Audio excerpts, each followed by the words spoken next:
So last week we were talking about where the nations come from. Last time with Shem, Ham, Japheth, where all the people spread out. ก็ครั้งที่แล้วนะคะเราได้ไปดูว่าต้นกำเนิดของมนุษย์เนี่ยมาจากไหนก็จะมีเป็นต้นกำเนิด3คนนะคะคือเชมฮามแล้วก็ยาเฟต All right, we're talking about how, remember, if you guys remember, man disobeyed God. They all came together, they all disobeyed God, and then God spread them all over the earth. แล้วก็สาเหตุนะคะมาจากการที่มนุษย์เนี่ยค่ะไม่เชื่อฟังพระเจ้านะคะแล้วก็ได้เข้ามารวมตัวกันเพื่อที่จะสร้างหอขึ้นมาพระเจ้าก็ได้ลงมาแล้วก็ทำให้ภาษาวุ่นวายใช่ไหมคะแล้วทีนี้คนก็กระจัดกระจายไปทั่วโลก And I gotta say, it's impressive how quickly man went from following God to total rebellion. Just a few generations, total rebellion. แล้วก็สิ่งที่น่าตกใจนะคะก็คือว่าการที่มนุษย์เนี่ยติดตามพระเจ้าและในระยะเวลาสั้นๆเนี่ยเพียงไม่กี่ชั่วคนนะคะก็ได้กลับมาเหมือนกับต่อต้านพระเจ้า And you see that quite a bit especially with regards to Israel, where Israel will be following God and then boom, they stop following God. แล้วก็เราก็จะเห็นอีกครั้งนะคะใน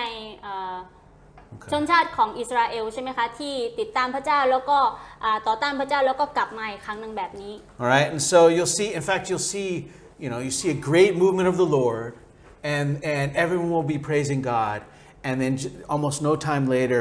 they're worshiping idols again. It happens all the time. แล้วก็เหมือนกับว่าหลายๆครั้งนะคะที่พระเจ้าเนี่ยได้ทำการเคลื่อนไหวคนก็กลับมาสรรเสริญพระเจ้าถึงความยิ่งใหญ่ของพระองค์นะคะแล้วก็พอถึงระยะเวลาหนึ่งก็ได้ไปนมัสการลูกเคารพอีกครั้งหนึ่งแบบนี้ And by the way, churches do the same. Same thing happens with churches, not just Israel, you know. แล้วก็สิ่งแบบนี้นะคะหรือว่าตัวอย่างแบบนี้เนี่ยไม่ได้มีเฉพาะในชนชาติอิสราเอลเท่านั้นแต่เกิดขึ้นในคริสตจักรของพระเจ้าด้วย And God, in fact, I mean, God will take a church movement, and God will be there, and it'll be growing, and it'll be huge, and then the people will stop looking to God, and they'll start looking on their doctrines, their traditions, that kind of stuff. ก็อย่างเช่นนะคะว่าพระเจ้าเนี่ยได้ทำการเคลื่อนไหวในคริสตจักรใช่ไหมคะแล้วก็ทำให้คริสตจักรเนี่ยเติบโตแล้วพอถึงระยะหนึ่งเนี่ยคริสตจักรก็เริ่มที่จะละสายตาจากพระเจ้านะคะแล้วก็หันมามองที่คำสอนหรือว่าอะไรก็ตามที่อยู่ในคริสตจักร And a few generations later, they're just playing church. God turned left, and they turned right, and they didn't even know. Right? แล้วก็พอผ่านไปประมาณ 3-4 รุ่นนะคะคนเนี่ยก็ได้หันจากพระเจ้านะคะเมื่อพระเจ้านำไปทางซ้ายเขาก็ไปทางขวาก็คือไม่ได้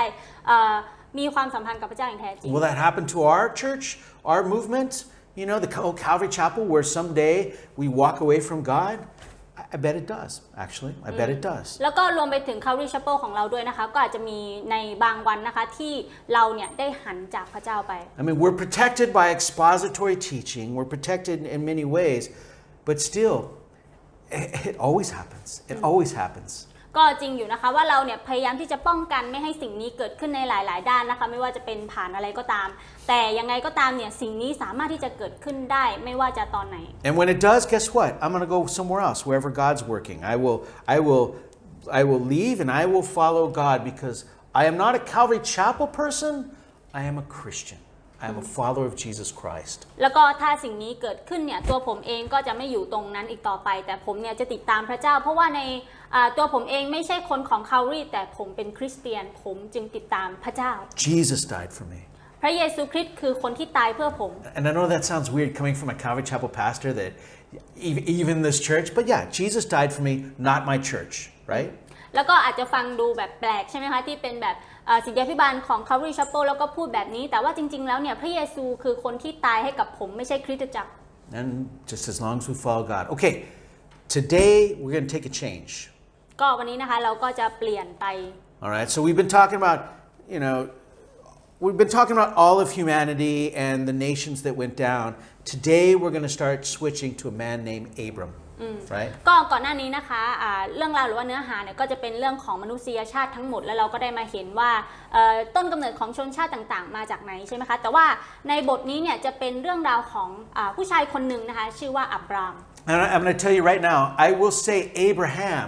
probably by accident, but just because I'm used to saying it. But today he is Abram, not Abraham. ก็ผมเนี่ยอาจจะพูดชื่อเขาผิดก็ได้นะคะอาจจะเป็นอับราฮัมแต่ว่า เพราะว่าผมเนี่ยชินกับชื่อนั้นแต่ในวันนี้เนี่ยเราจะมาเรียนเรื่องของผู้ชายที่ชื่อว่าอับราม So here's the deal. Shem, who was one of the children of Noah, he had kids. ก็เชมนะคะที่เป็นลูกของโนอาห์ก็ได้มีลูกใช่ไหมคะ And it went down, to this guy, to another guy, to another guy, to another guy, until it came to a man named Terah. Right? ก็มาผ่านหลายรุ่นนะคะจนมาถึงคนที่ชื่อว่าTerah. เทรานะคะ Yeah. This guy was an idol worshiper. He didn't know God. Terah was just another idol worshiper. ก็เทรานะคะเป็นคนที่นมัสการรูปเคารพนะคะไม่ได้รู้จักกับพระเจ้า He was a father of Abraham, though. ก็อับราม Abram's father. Oh, I'm already doing it. ก็เป็นพ่อของอับรามนะคะ All right. And he was also the father of a man named Haran, who was Lot's father. แล้วก็เทรานะคะเป็นพ่อของเฮโรนด้วยนะคะซึ่งเฮโรนเนี่ยเป็นพ่อของโลด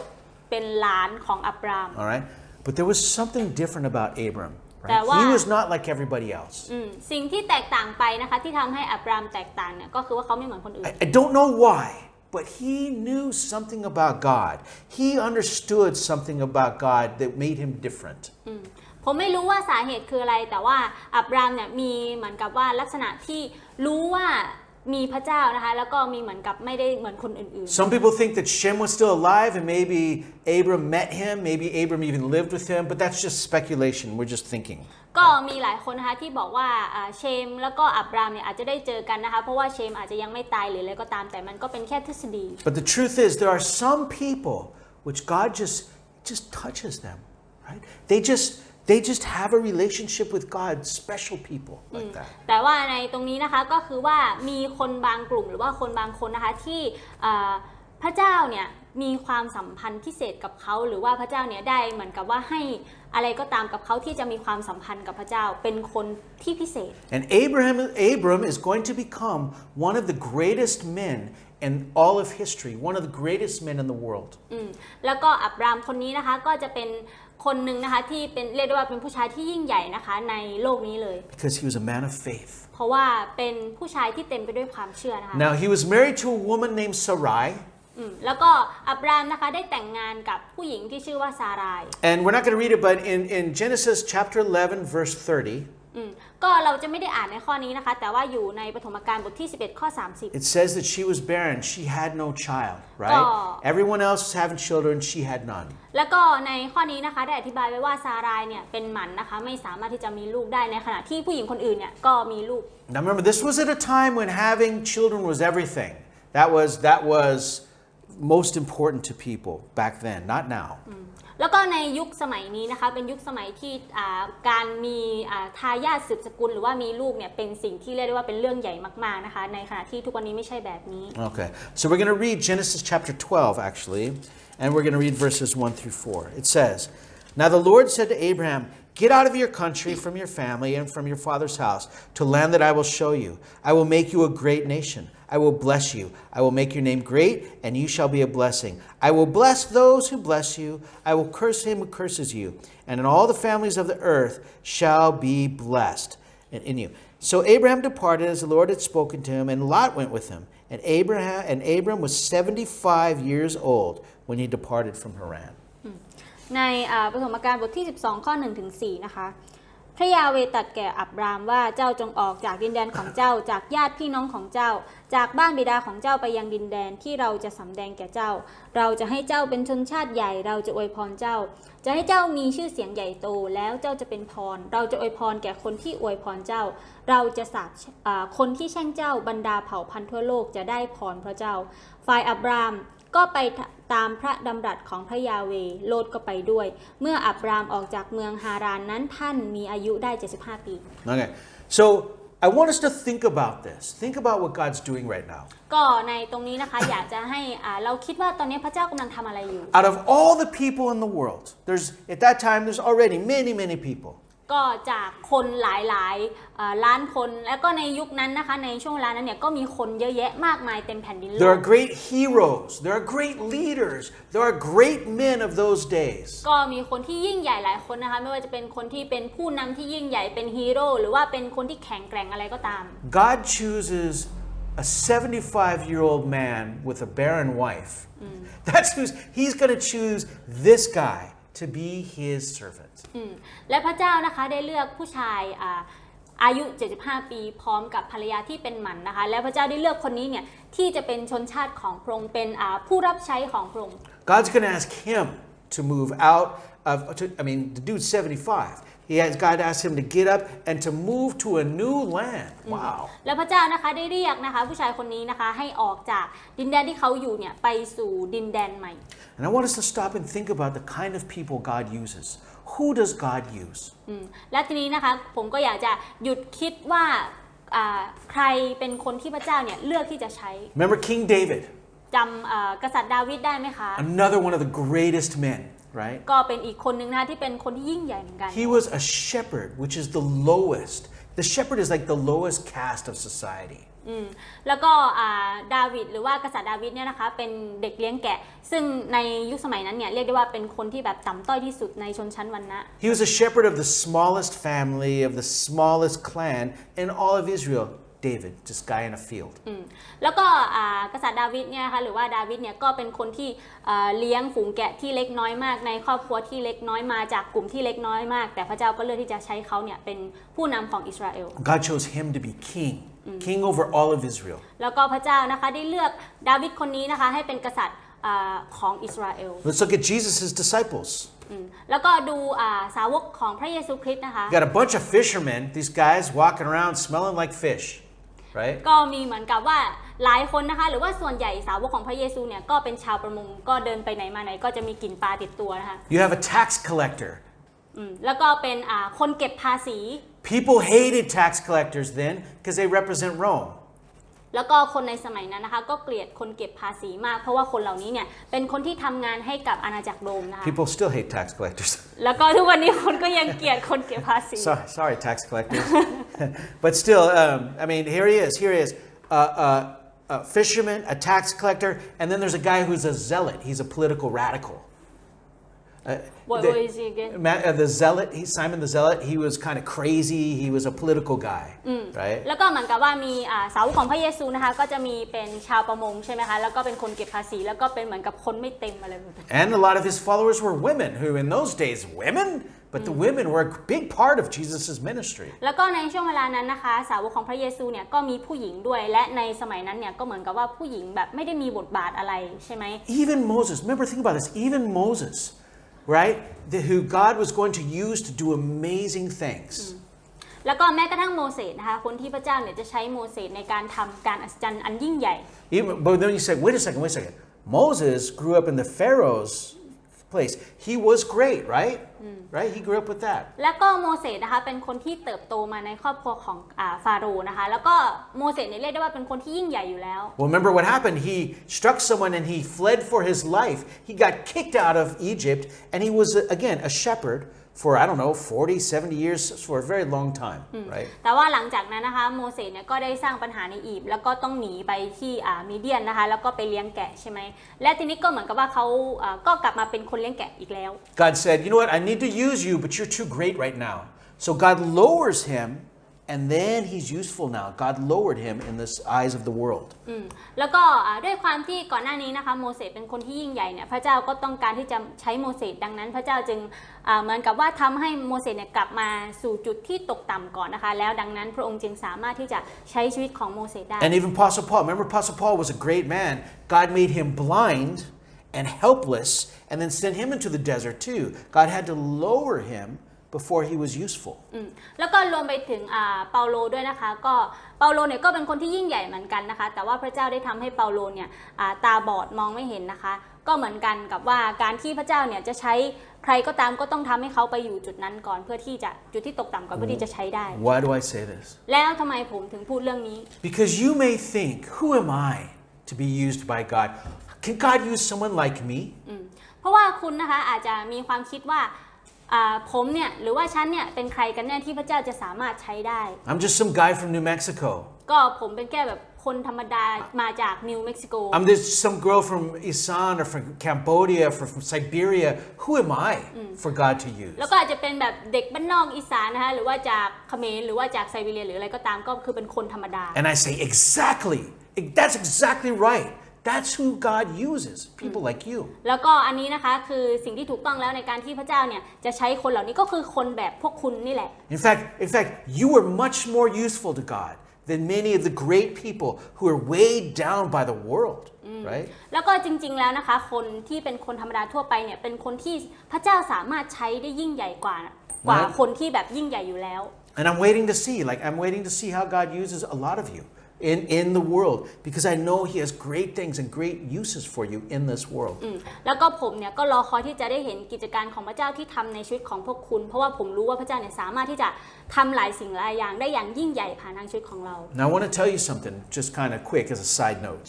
ก่อนนี้ก็อยากจะบอกเป็นเรื่องนึงไว้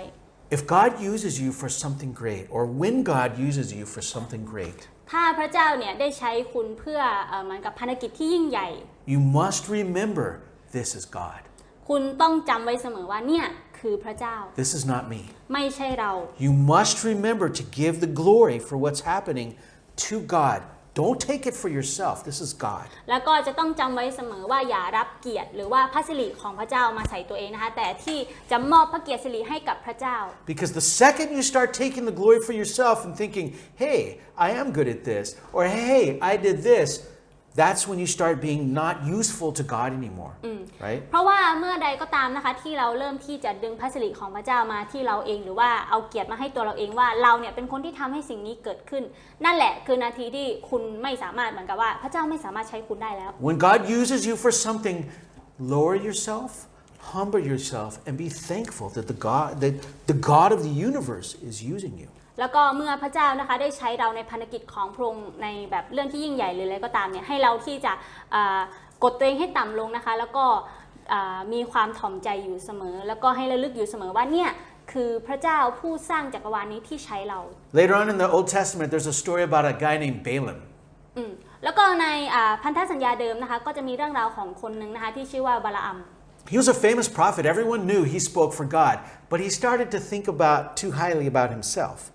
แล้วก็บาลัมคนนี้นะคะเป็นคนที่ทุกคนเนี่ยรู้เลยว่าเขาเป็นผู้รับใช้ของพระเจ้านะคะคือแบบว่ามีชื่อเสียงใหญ่โตแต่ว่าพอถึงจุดหนึ่งเนี่ยเขาก็เริ่มที่จะมาคิดแบบเหมือนกับเรื่องของตัวเองไม่รับใช้พระเจ้าอะไรแบบนั้น In fact, he started to think about money too. How can I use this to get rich? แล้วก็เขานะคะได้คิดเรื่องของว่าจะทำยังไงให้ร่ำรวยโดยการแบบมีเงินเยอะ At one point, his eyes were so off of God that he was riding on a donkey, right, down a path. แล้วก็มีครั้งหนึ่งนะคะที่บาลาอัมเนี่ยเหมือนกับว่าแบบไม่สนพระเจ้าเลยหรือว่าแบบหลุดสายตาจากพระเจ้ามากๆนะคะแล้วก็ตอนนั้นเขาขี่ลาอยู่ And an angel appeared before him with a sword, and he didn't see the angel. He was not spiritual. He could not see the แล้ว angel. ก็ตอนที่เขากำลังขี่ลาอยู่ใช่ไหมคะก็มีเหมือนกับว่าทูตสวรรค์เนี่ยที่ปรากฏตัวพร้อมกับดาบ But the donkey saw the angel. God let the donkey see the angel. Not Balaam, he let the donkey see it. แล้วก็บาลาอัมนะคะไม่สามารถที่จะมองเห็นทูตสวรรค์ได้นะคะแต่ว่าพระเจ้าเนี่ยได้เปิดตาให้ลาเนี่ยสามารถที่จะมองเห็นทูตสวรรค์ได้ Why? ทำไมถึงเป็นแบบนั้น I think God wanted to say, listen, I can use a donkey, right? I can use anyone and anything. You are nothing special ก็ to Balaam. ผมคิดว่าพระเจ้าเนี่ยอยากจะสำแดงให้เขาเห็นว่าพระเจ้าสามารถที่จะใช้ใครก็ได้แม้กระทั่งลาไม่ใช่แค่ว่าแบบเขาเป็นคนพิเศษแล้วพระเจ้าต้องใช้เขาคนเดียวแต่พระเจ้าจะใช้ใครทำอะไรก็ได้ God wanted that man Balaam to remember God is the one doing it. God is the one who sees it. God is the one that makes things work, right? ก็พระเจ้านะคะอยากจะให้บาลามคนนี้นะคะได้เข้าใจนะคะว่าพระเจ้าคือคนที่ทำแล้วก็พระเจ้าคือคนที่สร้างทุกอย่างคือพระเจ้าอย่างเดียวนะคะไม่ใช่อย่างอื่น All right. In the verses we just read, look how many times God says I, right? แล้วก็ในข้อที่ผ่านมานะคะที่เราได้อ่านไปเนี่ยเราจะเห็นว่าพระเจ้าเนี่ยได้พูดว่าเราหลายครั้งมาก I will show you the land. I will make you great. I will bless you. I will bless you. I will curse the others. เราจะสำแดงดินแดนแก่เจ้าเราจะให้เจ้าเป็นชนชาติเราจะอวยพรเจ้าเราจะอวยพรคนที่อวยพรเจ้า God is the one who's going to lift up Abraham. Abraham's nobody, but God will use Abraham in a mighty way. พระเจ้านะคะจะเป็นมีเพียงพระเจ้าคนเดียวเท่านั้นที่ยกอับรามขึ้นนะคะแล้วก็อับรามเนี่ยเป็นคนธรรมดาทั่วไปไม่ได้มีอะไรแต่ทุกสิ่งที่เขามีทุกสิ่งที่เขาได้เนี่ยมาจากพระเจ้า So the most important verse here though is in you all the families of the earth shall be blessed. Why? แล้วก็ใน Verse 3. ในข้อ3นะคะก็คือว่าบรรดาเผ่าพันธุ์ทั่วโลกจะได้พรพระเจ้านะคะ All right. That's because through him will come Israel, through Israel will come Jesus, and through Jesus will come salvation for everyone. ก็ข้อนี้นะคะหมายความว่าจากอับรามเนี่ยก็จะกลายเป็นอิสราเอลใช่ไหมคะแล้วก็จากอิสราเอลก็จะกลายเป็นพระเยซูคริสต์และโดยพระเยซูคริสต์เนี่ยก็คนทั่วโลกจะได้รับพระพรผ่านทางพระองค์ Alright, so God's doing two things right now. He's letting Abraham know that he will have a child, right? ในข้อนี้นะคะก็คือว่าพระเจ้าเนี่ยได้เปิดเผยให้อับรามนะคะได้รู้ว่าเขาจะมีลูกแน่นอน But he's also letting us know that the Savior will come through Abraham, and he did. Jesus already came. และในขณะเดียวกันนะคะพระเจ้าก็ได้เปิดเผยให้เราได้รู้ด้วยเหมือนกันนะคะว่าจะมีพระผู้ช่วยรอดผ่านมาทางอับรามคนนี้นะคะและพระองค์ก็ได้ทำสิ่งนี้ให้เกิดขึ้นจริงๆด้วย Okay, we're going to read verses 5 through 9. It says, So Abraham took Sarai his wife, and Lot his brother's son, and all their possessions that they gathered, and the people with whom they had acquired in Haran, and they departed to go to the land of Canaan. So they came to the land of Canaan. Abraham passed through the land of the place of Shechem as far as the terebinth tree of Moreh, and the Canaanites were with them in the land. Then the Lord appeared to Abraham and said, To your descendants I will give this land. And there he built an altar to the Lord who had appeared him. And he moved from there the mountains east of Bethel, and he pitched his tent with Bethel to the west and Ai on the east. And there he built an altar to the Lord and called on the time of the Lord. So Abraham journeyed going on towards the south. ในข้อ5ถึงข้อ9นะคะอับรามพานางซารายภรรยาของท่านกับโลดบุตรของน้องชายและทรัพย์สมบัติทั้งหมดที่สะสมไว้ทั้งบรรดาผู้คนที่ได้ไว้ที่ฮารานนั้นออกเดินทางไปยังแผ่นดินคานาอันเมื่อเข้าไปในแผ่นดินคานาอันแล้วอับรามก็ผ่านดินแดนนั้นมาถึงสถานที่ของเชเคมคือที่ต้นโอ๊กณโมเรคราวนั้นคนคานาอันอยู่ที่แผ่นดินนั้นพระยาเวห์ทรงปรากฏพระองค์แก่อับรามตรัสว่าดินแดนนี้เราจะยกให้เชื้อสายของเจ้าณที่นั่นอับรามสร้างแท่นบูชาแด่พระยาเวห์ผู้ปรากฏพระองค์แก่ท่านย้ายไปจากที่นั่นมาถึงภูเขาทางทิศตะวันออกของเบธเอลจึงตั้งเต็นท์อยู่ที่นั่นโดยเบธเอลอยู่ทางทิศตะวันตกและไออยู่ทางทิศตะวันออกและสร้างแท่นบูชาพระยาเวห์ที่นั่นและนมัสการออกพระนามพระยาเวห์แล้วอับรามก็เดินทางต่อไปยกเต็นท์เดินทางเรื่อยไปทางเนเกฟ Alright, so this old guy and his wife and people, they take off and they go to Canaan. ก็ตอนนี้นะคะคนแก่คนนึงนะคะได้พาภรรยาแล้วก็ทุกสิ่งที่มีเนี่ยออกจากเมืองที่เคยอยู่ He listens to God. When God speaks to him and asks him to do something, he doesn't say, later, or I don't have time, or my job is hard, or whatever it is. He goes and he does it. ก็เขานะคะได้ฟังในสิ่งที่พระเจ้าเนี่ยได้สั่งให้เขาทำนะคะเขาไม่ได้มาในท่าทีที่แบบว่าโอ้แบบมันเหนื่อยมันยากอะไรแบบนั้นAnd it wasn't easy, man. I mean, moving to, in those days, we're talking weeks of travel and living in a tent and, going wherever it is. แล้วก็การทำสิ่งนี้นะคะไม่ง่ายเลยในสมัยนั้นนะคะเพราะว่าเหมือนกับว่าต้องแบกหลายสิ่งหลายอย่างแล้วก็ต้องอยู่ในเต็นท์ไปแบบระยะเวลาที่นาน And God appears to him. และพระเจ้านะคะได้ปรากฏพระองค์แก่เขา And I believe this was Jesus. และผมก็เชื่อว่านี่คือพระเยซูคริสต์ Remember, it's a Christophany. It's where Jesus is in the Old Testament.Right? But he's already showed up to speak to. I bet they sat down, maybe they had tea. I don't know. Right? ก็เรื่องนี้นะคะเป็นเหมือนกับว่าถ้ามีเรื่องของพระเจ้าปรากฏขึ้นในพันธสัญญาเดิมเนี่ยก็จะเป็นพระเยซูคริสต์นะคะ All right. But he said, I will give you all this land. Remember, Israel belongs to the Jews. That's what God gave them. แล้วก็ในตอนนี้นะคะพระเจ้าได้บอกเขาว่าเราจะมอบดินแดนนี้ให้แก่เจ้าแล้วก็ดินแดนนี้เนี่ยเป็นของอิสราเอลแล้วก็เป็นของคนยิว But I also want us to think about how we are so much like Abraham. Here we are, living our life, doing our thing, right?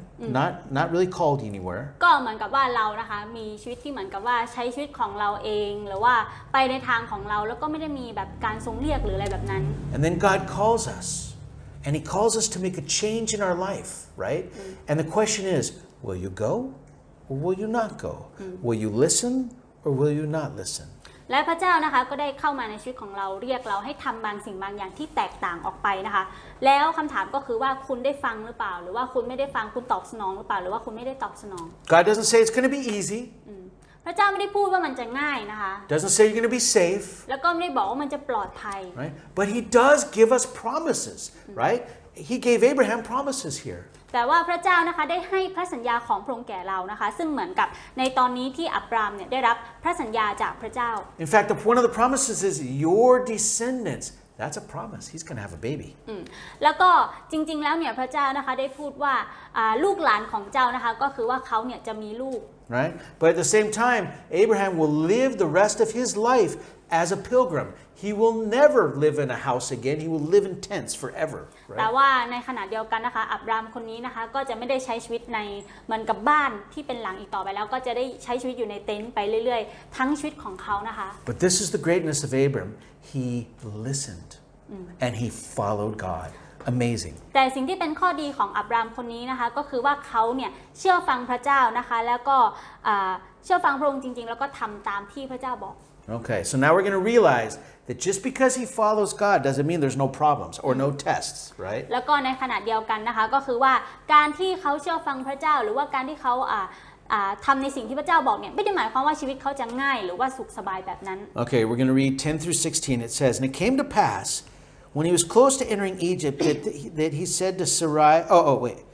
verse 10. There was a famine in the land, and Abram went down to Egypt to dwell there, for the famine was severe. And it came to pass when he was close to entering Egypt, and he said to Sarai his wife, Indeed, I know that you're a woman of beautiful countenance. Therefore,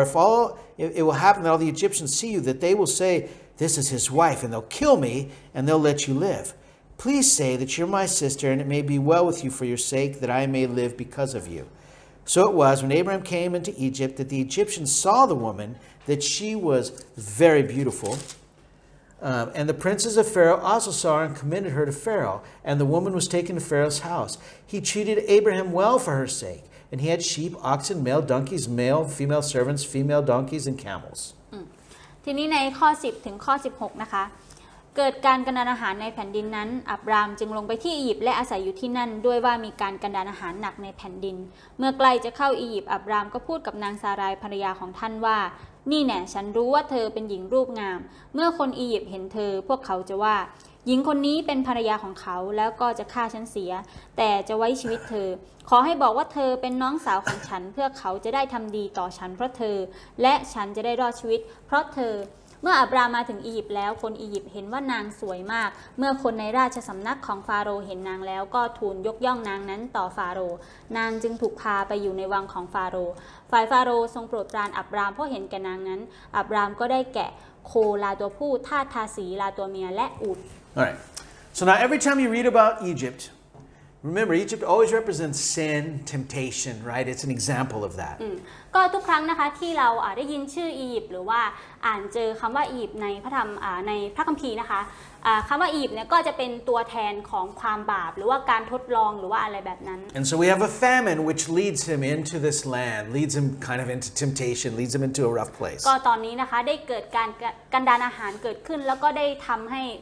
ครอบครัวของอับรามนะคะต้องหนีไปที่อียิปต์หรือว่าเข้าไปสู่การทดลอง Now I believe if he stayed there, even if he stayed in Canaan, God's going to take care of him because God promised you're going to have your kids and I will bless you and God's going to take care of him wherever he goes. แล้วก็แม้ว่าอับรามนะคะจะอาศัยอยู่ในคานาอันในช่วงเวลาแห่งการกันดารอาหารเนี่ยพระเจ้าก็แน่นอนว่าพระองค์จะปกป้องแล้วก็อวยพรดูแลเขาแน่นอนเพราะว่าพระเจ้าได้มีพระสัญญาให้กับเขาอยู่แล้ว But he goes to Egypt and he's afraid.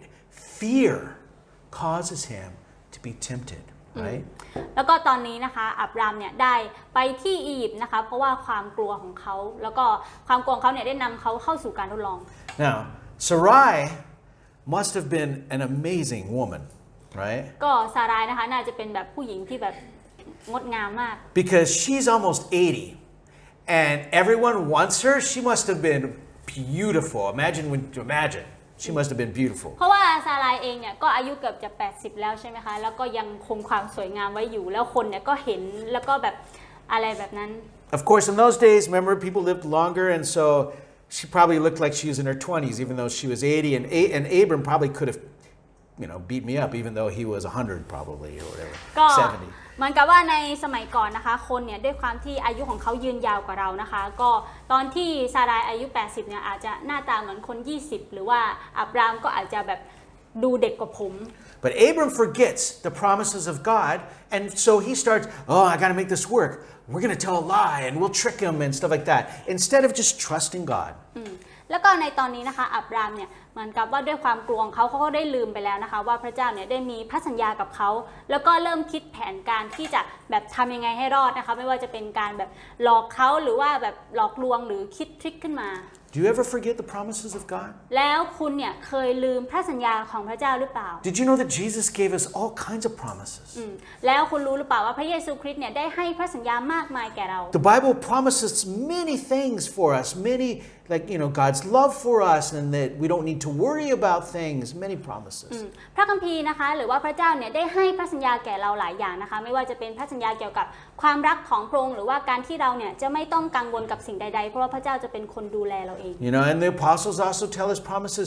We have all these promises and yet we do the same thing that he did. ในขณะเดียวกันนะคะบรรดาอัครทูตเนี่ยก็ได้ให้พระสัญญากับเราด้วยแต่เราก็ยังลืมอยู่ดี All right, so what happens? They go down there, he lies, they took Sarai into the house, and so now, imagine, Abram's here living in his tent while his wife is in the house of the Pharaoh. That's crazy. แล้วก็ตอนนี้นะคะสิ่งที่เกิดขึ้นก็คือว่า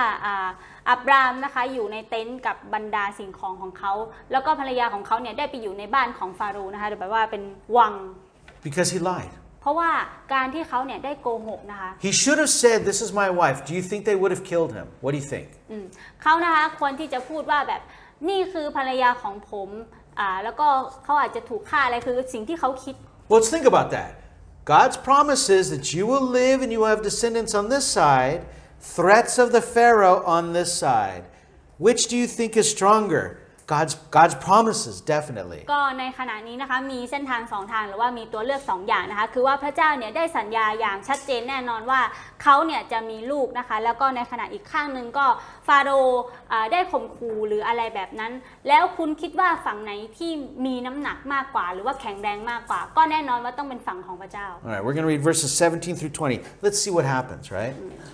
It says, "The Lord plagued Pharaoh and his house with great plagues because of Sarai, which is Abraham's wife. And Pharaoh called Abraham and said, 'What is this you've done to me? Why didn't you tell me she's your wife? Why did you say she's my sister? I might have taken her as my wife. Now therefore here's your wife. Take her and go your way.' So Pharaoh commanded his men concerning him, and they sent him away with his wife and all that he had." ในข้อ 17 ถึง 19 นะคะแต่พระยาเวห์ทรงทำให้เกิดภัยพิบัติร้ายแรงต่างๆแก่ฟาโรห์และราชวงศ์ของพระองค์เพราะเรื่องนางซารายภรรยาของอับรามฟาโรห์จึงทรงเรียกอับรามมาตรัสว่าทำไมเจ้าทำแก่เราอย่างนี้เล่าทำไมเจ้าไม่บอกให้เรารู้ว่านางเป็นภรรยาของเจ้าทำไมเจ้าว่าเธอเป็นน้องสาวของข้าพระบาทเราจึงรับนางมาเพื่อเป็นภรรยาของเรานี่แน่ภรรยาของเจ้าจงรับไปแล้วออกไปได้ฟาโรห์ตรัสสั่งพวกมหาดเล็กเรื่องอับรามพวกเขาจึงส่งอับรามไปกับภรรยาและทรัพย์สมบัติทั้งหมดของท่าน Okay, so God puts pharaohs on the household, and like this plague, and the households having problems. They're like, "What's going on? What's happening?" And they realize that they have Abram's wife there, right? แล้วก็ตอนนี้นะคะสิ่งที่เกิดขึ้นก็คือว่าพระเจ้าเนี่ยได้ทำให้เกิดภัยพิบัติร้ายแรงแก่ฟาโรห์แล้วก็คนของฟาโรห์นะคะแล้วเขาก็เริ่มคิดว่ามันเกิดอะไรขึ้นแล้วทีนี้ก็รู้แล้วว่าได้เอาภรรยาของอับรามมา And they also realize that something don't mess with Abram because his God is a serious God, right? แล้วก็อีกอย่างหนึ่งนะคะก็คือว่าพวกฟาโรห์เนี่ยก็ได้รู้อีกอย่างหนึ่งนะคะว่าอย่าแบบไปมีปัญหากับอับรามเพราะว่าพระเจ้าของอับรามเนี่ยยิ่งใหญ่กว่าแบบอะไรแบบนั้น All right. God is great. God's going to get the glory one way or another. พระเจ้านะคะทรงยิ่งใหญ่และพระองค์เนี่ยจะได้รับพระสิริอย่างแน่นอน But here's the difference. Abram, a follower of God, makes God look bad, right? He misrepresents God as a liar, right? แล้วก็ทีนี้นะคะสิ่งที่แตกต่างก็คือว่าอับรามเนี่ยได้ทำให้คนเนี่ยเข้าใจพระเจ้าผิดนะคะแล้วก็ได้ทำให้พระเจ้าเนี่ยดูแย่โดยแบบคำโกหกของเขาทำให้แบบคิดว่าพระเจ้าเป็นพระเจ้าแห่งการโกหกอะไรแบบนั้น This follower of the true God, what's the true God like if he helps liars? That's what the Pharaoh says. God picks people like these lawyers. What kind of a God? Lawyers? What kind of lawyers? Same thing. What kind of a God is he? Right? แล้วก็ด้วยความที่อับรามเนี่ยเป็นผู้ติดตามพระเจ้าใช่ไหมคะเป็นผู้รับใช้ของพระเจ้าทำให้ฟาโรห์เนี่ยก็คิดว่าแบบทำไมพระเจ้าเลือกคนแบบโกหกแบบนี้หรือว่าแบบเป็นพระเจ้าที่แบบสอนให้โกหกอะไรแบบนั้นหรือเปล่า Abram could have gone down there and they could have said, "Oh, your wife is beautiful. We're taking her." Right? ก็อับรามนะคะสามารถที่จะไปที่อียิปต์แล้วก็เขาอาจจะพูดว่าภรรยาของเธอเนี่ยของนายเนี่ยสวยมากเลยเราจะเอาภรรยาของนายไป And he could have said, "Guess what? That's my wife, and I follow the one true God. Good luck trying to take her." Right? และอับรามนะคะก็สามารถที่จะพูดได้ว่าก็คนนี้เป็นภรรยาของผมและผมก็เป็นผู้ติดตามพระเจ้าก็ลองดูก็ได้ And maybe God would have done something different, and they would have, But either way, Abram's going to be fine. The only difference is he's a liar. Whereas he could have done it without lying, right? แล้วก็พระเจ้านะคะสามารถที่จะใช้สถานการณ์นั้นนะคะทำให้เกิดสิ่งอะไรก็ได้ซึ่งเราก็รู้อยู่แล้วแต่ว่าด้วยความที่เขาได้โกหกใช่ไหมมันก็เปลี่ยนไปอีกทิศทาง He misrepresented God. ก็เขานะคะได้สำแดงพระเจ้าเนี่ยในทางที่ไม่ถูกต้อง Do you and I do that? Yeah, we do that all the time. We are Christians. Everyone knows we're Christians. We're seen as people who follow Jesus. แล้วก็คุณกับผมเนี่ยได้ทำสิ่งเดียวกันแบบนี้หรือเปล่าก็แน่นอนนะคะก็คือว่าเราเป็นคริสเตียนและเราก็ยังทำอะไรแบบนั้นอยู่คือการที่ทำให้คนเนี่ยเข้าใจพระลักษณะของพระเจ้าในทางที่ไม่ถูกต้อง And yet so often we give Christians a really bad name, right? แล้วก็หลายๆครั้งนะคะแล้วก็บ่อยครั้งที่เราเนี่ยทำให้ชื่อของคริสเตียนเนี่ยไปในทางที่เสื่อมเสีย Because of what we say, because of what we do, because we don't trust God, because we carry His name, but we don't follow Him. It gives Jesus a bad name. ไม่ว่าจะเป็นการคำพูดของเราหรือว่าการกระทำของเราหรืออะไรก็ตามนะคะด้วยความที่เราเนี่ยแบกชื่อของพระเจ้าไว้อยู่และเราก็ไม่ได้เชื่อฟังพระองค์อย่างแท้จริงหรือว่าเราสำแดงพระเจ้าในทางที่ไม่ถูกต้องเนี่ยก็ทำให้มันกลายเป็นแบบนี้ไป When people see you and they know you're a Christian, do they say, "Wow, those Christians are liars," or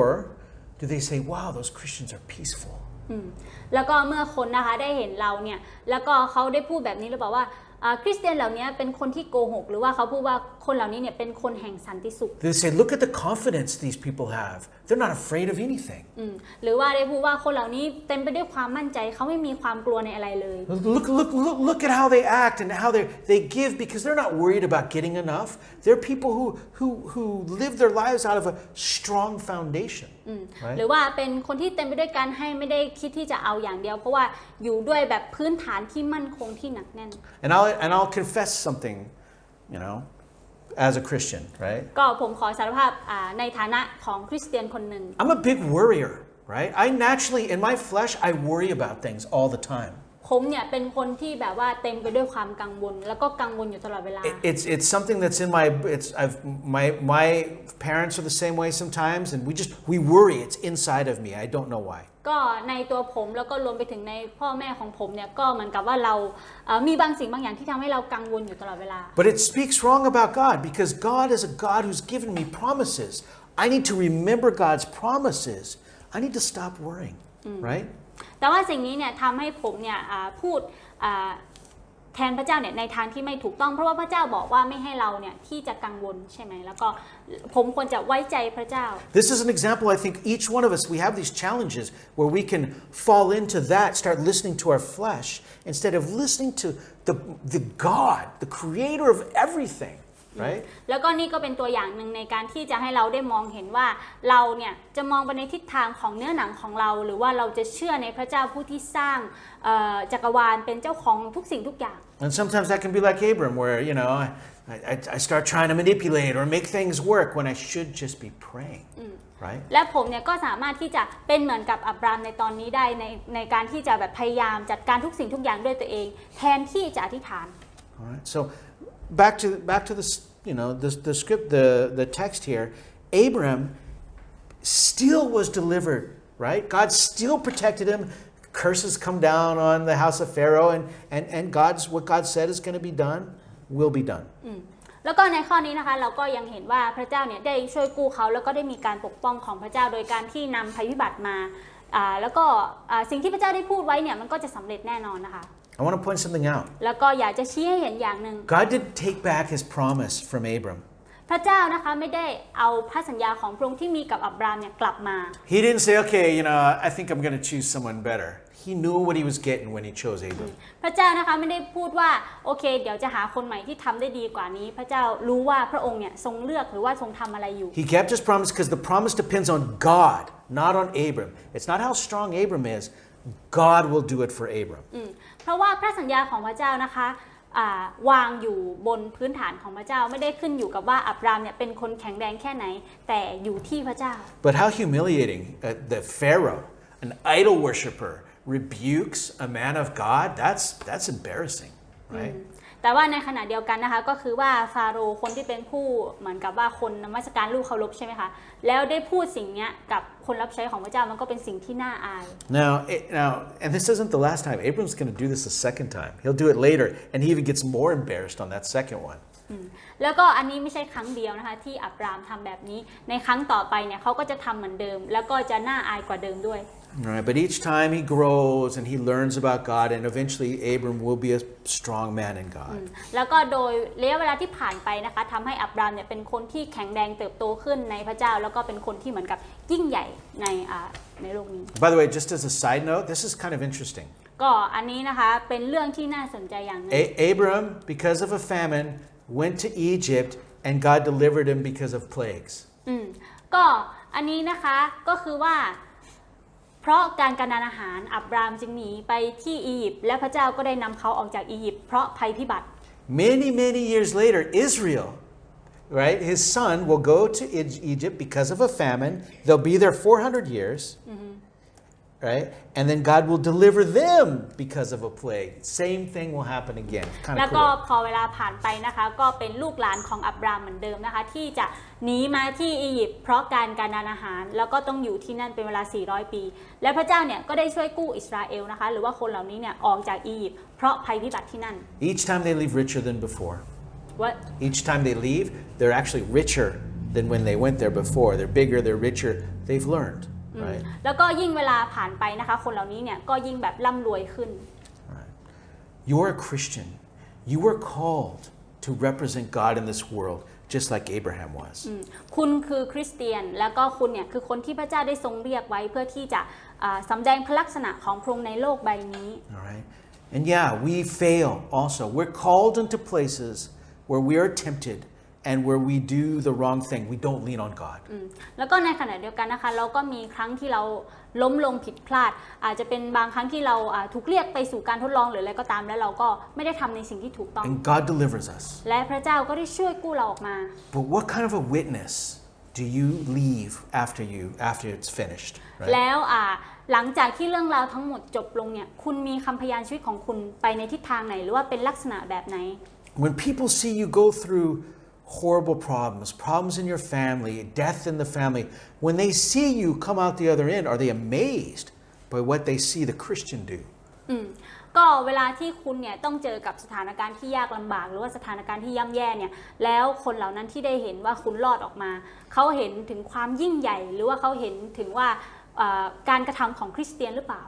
Or do you not represent the Lord very well? หรือว่าคุณเนี่ยไม่ได้สำแดงพระลักษณะของพระเจ้าที่ดีมาก I mean, God will still love you. God still died for you, just like He did for Abraham or Abram. แล้วก็พระเจ้านะคะแน่นอนว่าพระองค์ก็ยังรักเราเหมือนเดิมแล้วก็พระองค์ก็ยังตายให้กับเราเหมือนเดิมเหมือนกับที่พระองค์ทรงทำกับอับราม But what a beautiful thing to see a Christian walking with Christ go through a trial with his head up, right? With his faith in the Lord. It's so beautiful to see. แต่สิ่งที่สวยงามนะคะก็คือว่าการที่คริสเตียนเนี่ยได้เดินกับพระเยซูนะคะระหว่างที่ต้องเจอกับการทดลองด้วยใบหน้าที่เชิดขึ้นแล้วก็มองไปที่พระเจ้านะคะ That's what I want people to see when they look at us on this neighborhood or when they see us as Christians. I want them to see joyful, peaceful, kind people, right? แล้วก็นี่ก็คือลักษณะที่ผมเนี่ยอยากจะให้เพื่อนบ้านของเราที่มองมาที่เราได้เห็นถึงลักษณะของความชื่นชมยินดีสันติสุขหรือว่าอะไรก็ตามที่เป็นสิ่งที่ดี We're friendly, we're open, we're confident, we're inviting people. เราเป็นคนที่เป็นมิตรแล้วก็เป็นคนที่เต็มไปด้วยความมั่นใจเป็นคนที่เชื้อเชิญ Because we know God is guiding our lives. Just like God guided Abraham. We know He's there. We have so much to rest on, right? แล้วก็เพราะว่าเรารู้ว่าพระเจ้าเนี่ยจะทรงนำเราอย่างแน่นอนเหมือนกับที่พระองค์เนี่ยทรงนำอับรามใช่ไหมคะและก็เป็นสิ่งที่พระองค์ทรงทำ Especially in Thailand. แล้วก็โดยเฉพาะในประเทศไทย May people say, wow, those Christians, they're different. There's something about them. ทำให้คนที่จะพูดว่าคนคริสเตียนเหล่านี้เนี่ยต้องมีอะไรบางสิ่งบางอย่างแน่นอนเพราะว่าเขาแตกต่างเขาไม่เหมือนคนทั่วไป I want that, right? People say, I want the same. Why? Because we know we have a personal relationship with the creator of everything. แล้วก็ทำให้คนเนี่ยเขาอยากที่จะมีสิ่งที่เรามีใช่ไหมคะเพราะว่าเราเนี่ยคริสเตียนมีความสัมพันธ์ที่พิเศษกับพระผู้สร้างของเรา Let's pray. อธิษฐานด้วยกันนะคะ Father, you are mighty and you have given us so many promises. พระบิดาเจ้าพระองค์ทรงยิ่งใหญ่แล้วก็ทรงมหิทธิฤทธิ์และพระองค์ได้ทรงให้พระสัญญามากมายแก่เรา And you've given us so many gifts. และพระองค์ก็ได้ให้ของประทานแก่เราอย่างมากมาย Best of all, eternal life in heaven with you. และสิ่งที่ดีที่สุดก็คือการที่มีชีวิตนิรันดร์ในสวรรค์กับพระองค์ Forgiveness of our sins. และการให้อภัยกับความบาปของเรา A promise of a wonderful future. แล้วก็พระสัญญาอันยิ่งใหญ่ในอนาคตของเรา May that rest on our lips. May that just be seen out from our faces. ขอให้สิ่งเหล่านี้เนี่ยที่จะผ่านจากทางปากของเราและอยู่ในความคิดหรือในสติปัญญาของเราเสมอ May people see that in our work and in our school or wherever. May people see that upon us. ช่วยให้คนที่จะเห็นพระสัญญาของพระองค์ผ่านทางชีวิตของเราในทุกๆที่ที่เราไป Right? And I just pray that you would help us to represent you well in this world. แล้วก็ขอพระองค์ที่จะทรงช่วยให้เรานั้นที่จะสำแดงพระลักษณะของพระองค์ออกมาอย่างดีในโลกนี้ In your holy name we pray. ในพระนามพระเยซูคริสต์เจ้า Amen.